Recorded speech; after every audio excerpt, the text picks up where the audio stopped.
Hey, howdy, hey, welcome to or welcome back to my channel. For today's video, I'm going to be reviewing RuPaul's Drag Race UK Season 2, Episode 3. So if that sounds good to you, make sure to like this video, comment down below what you thought about this episode, and subscribe to the channel if you haven't already. Let's get this channel growing. And without further ado, let's get this video started.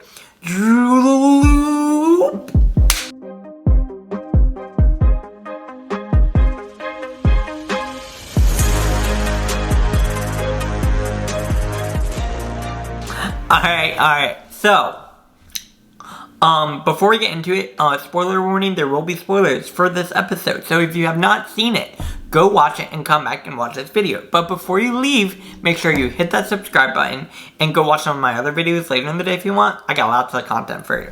Anyways, now let's get into it. So, obviously the episode just aired, so I'm going to go ahead and give you my thoughts and opinions. For me, because I watched it on WoW Presents Plus, I wasn't able to watch it as early as I would like, because WoW Presents was on some mess today, and they posted the episode an hour later. It's fine, I still watched it, still enjoyed it, it's a good episode. But because of that, my review is coming out a little bit later than I would like it to. So, hopefully, y'all are still watching. Anyways. So obviously the episode starts with all the queens walking back into the workroom after Sherry Valentine had been eliminated. This elimination still shocked me to this point, because I don't see how Sherry Valentine was eliminated. It doesn't seem fair in my eye. But again, there's more of that in this episode, so believe me, there's more to get into. Anyways, so now we are getting into the new day. The mini challenge is where they all have to do a limbo competition. And the winners, first they get into quick drag to do the limbo competition. But the winners of the limbo competition are Tace and Veronica Green. And Tace and Veronica, well first, RuPaul tells them to partner up with their best friends in the competition. So the pairs are Tace and Ahura, Veronica and Tia, Jenny Lemon and Sister, Estina and Bimini, and finally we have Lawrence and Ellie Diamond. So now that we have all the pairs, Veronica and Tace get to assign all the colors. So Tace and Ahura get black, Veronica and Tia get green, Estina and Bimini get blue, and finally Jenny and Sister get pink. And finally, Lawrence and Ellie Diamond get gold. So these are all the colors that they are assigned to make their outfits out of certain colored fabrics. And then RuPaul tells them that they are going to be competing against each other to see who has the best outfit out of each of the pairings. And all the people who have the worst outfit are up for elimination. This was a gag. They were not expecting this. They thought they were just going to get to work together, but of course there's always a twist. Anyways, so now the queens are starting to get ready and getting their outfits together, and later RuPaul walks in and has a few conversations, and there are a few of them I'd like to bring up. One of them is Lawrence. I love Lawrence. Lawrence is hilarious throughout this episode, always is. Lawrence has amazing confessionals as well. I am becoming a Lawrence Chaney stan, so be prepared for some more Lawrence Chaney standing from this YouTube channel. Go ahead and share this video with Lawrence. Let's get him to watch this channel and subscribe, you know? Maybe. Anyways, we also have the same birthday, so basically. Anyways, so Lawrence tells Ru about the sexual tension between Ahura and Tace. This to me felt a little bit weird because I think they're dramatizing this a little bit for television because it's a reality show, obviously. I mean, there might be some tension, but I think they're probably exaggerating a little bit, making it a bit bigger than it is. And then also, Ru tells Ginny to try to be a little bit sexier in drag.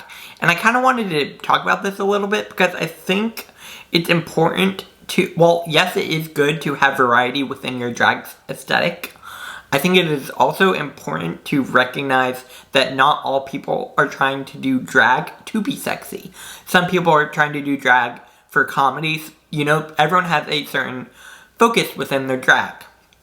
And while it is a good idea to diversify and try to do new things, I also think that maybe it was a little unnecessary to tell Jenny to do this. I don't know, maybe that's just me. Comment down below what you thought about this. Maybe we can have a little conversation in the comments about this. Speaking of which, actually I wanted to bring on another conversation that we see during the time when they are getting ready.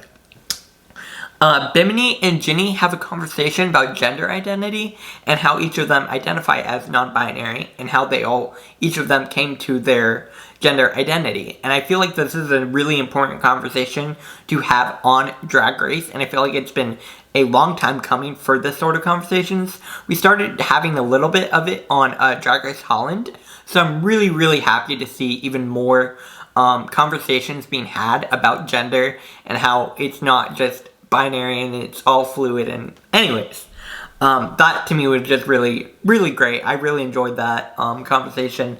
I love Jenny and I love Bimini, so like, awesome. Way to go, Drag Race.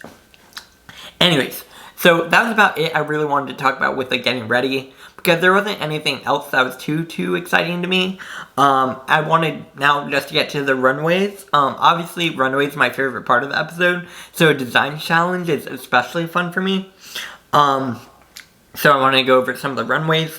We have Ahura and Tace, obviously. They both look great. I thought they both looked wonderful. I loved Tace's wig, and I loved Ahura's outfit. Like, they both look great. I was really happy with that outfit, their outfits.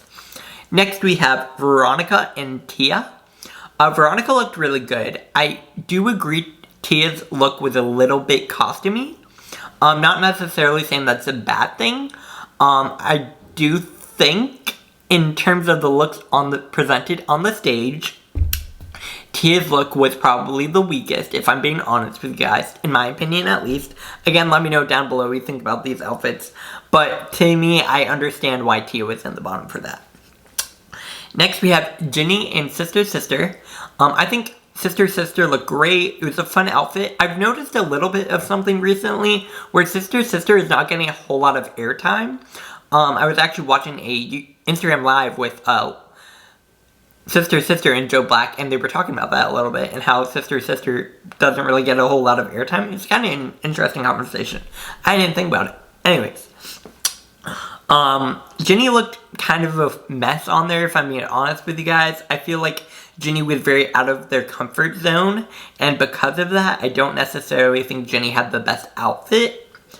I don't know, maybe that's just me. Again, comment down below.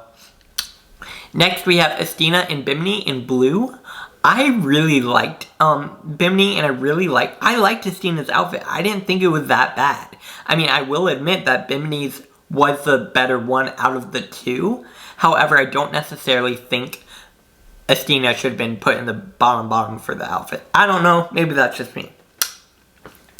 And finally, we have Lawrence and Ellie Diamond. They both killed it. They both look great. I love the color gold, and I think they both looked wonderful in the gold. So, way to go, Lawrence and Ellie. Y'all are killing it. I love both of you. Way to go. Anyways. So now we get the winners from each of the outfits, and I'll go and tell you guys. I've kind of already said it. Anyways, the winners are Ahura, Veronica, Sister Sister, Bimini, and Lawrence Chaney. And the winner of overall is Lawrence Chaney. I was super happy about this. I love Lawrence. Again, I'm becoming a Lawrence Chaney stan account, so go ahead and share that video with Lawrence. Anyways, so now we get now all those safe winners are safe, and we get to the judges' critiques. I thought the critiques were pretty fair. The one thing I will say is I don't necessarily agree. I think Estina looked great. I didn't think she looked that bad. I guess she would have been in the bottom three, but I don't necessarily think she should have been lip-syncing. Again, maybe that was just me. So we get our bottom three, Ginny, Estina, and Tia. I agree with this. It makes sense. I love Ginny Lemon. I don't necessarily think Ginny Lemon should have been safe. I think it should have been Ginny and Tia. I love Estina, and I think Estina should have been safe in this round. But, again, these are all my own opinions, so comment. So we get a lip sync to a song by Dua Lipa between Estina and Tia. It was a really good lip sync. I really enjoyed this. Estina is just a gorgeous dancer. Gorgeous, gorgeous, gorgeous dancer. And Tia was great as well. Like, great, great, great.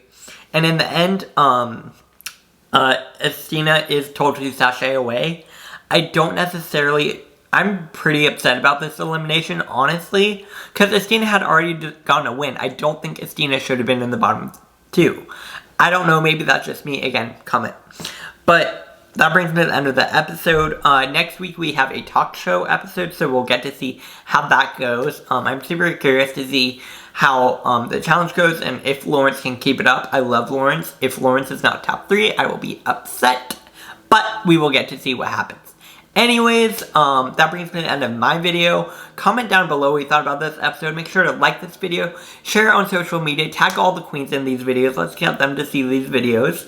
And subscribe to this channel if you haven't already. I will be back here tomorrow with my ranking video and then going live before Drag Race at 6:30. And yeah, I will see you guys back here tomorrow. Bye guys!